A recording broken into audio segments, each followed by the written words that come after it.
Muito bem, obrigada, Carlos. Bem, amigos, mais uma vez, boa noite, bom estar com todos, estar reunidos aqui. Hoje vamos falar sobre o capítulo 22, Os que Dormem.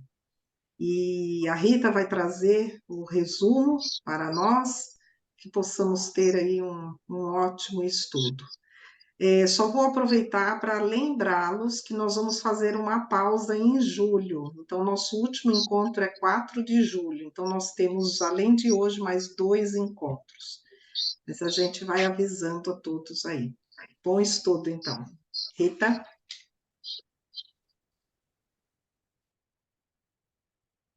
Bom, vamos dar uma recordadinha do capítulo anterior, né? Espíritos delimitados. O André Vicente visita os albergues do posto, acompanhado do Alfredo. O Alfredo, já com o intuito de ensinar, né? De dar um exemplo para eles, conversa com 3 espíritos. Espíritos que estão presos ainda nos problemas, né? Inferiores, os problemas materiais, e ainda se julgam encarnados.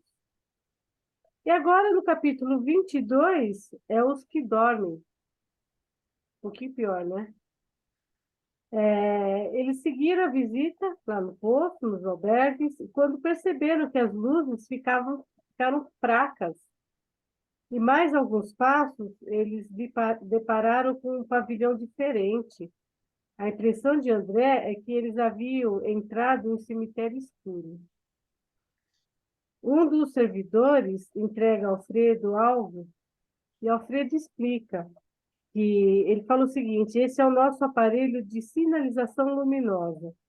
Estamos no centro dos pavilhões, aqui se recolhem irmãos ainda adormecidos.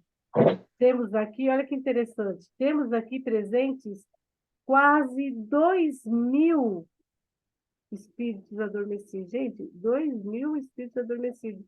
Imagina o tamanho desse pavilhão. E André percebe que os leitos são rentes ao chão e os espíritos que lá estavam pareciam múmias.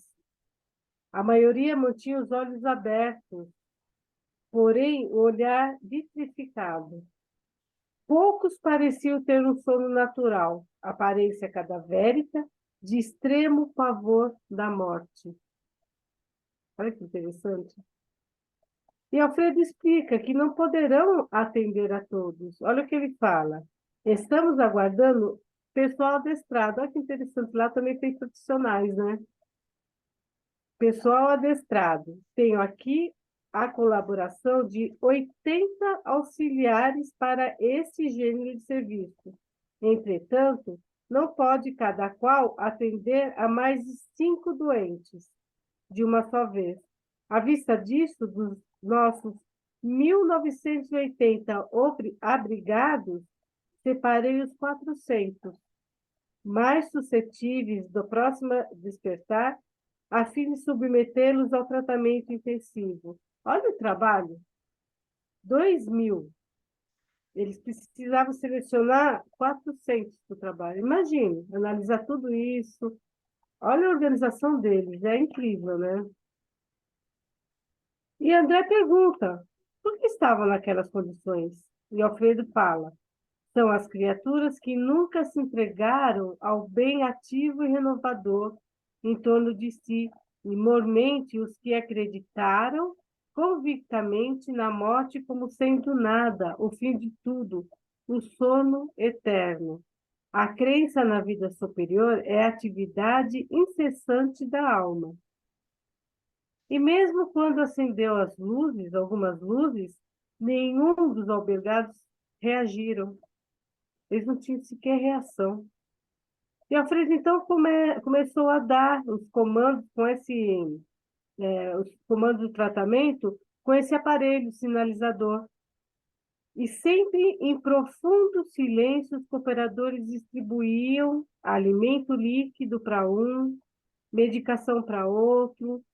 Em seguida, oferecia pequenas quantidades de água fluidificada, com exceção de alguns que só recebiam caldo e remédio. 2/3 dos 400 abrigados em tratamento receberam os passes magnéticos. Alguns poucos receberam a aplicação do sopro curador. André, impressionado, em voz baixa, ele pergunta para Aniceto por que só alguns receberam o passe, a água e o sopro. E Aniceto ele fala: cada um na vida, meu caro André, tem a necessidade que lhe é peculiar. Aqui compreendemos com amplitude esse imperativo da natureza. Está aí, o resumo. Tem muita coisa para refletir, né? Bastante, obrigada.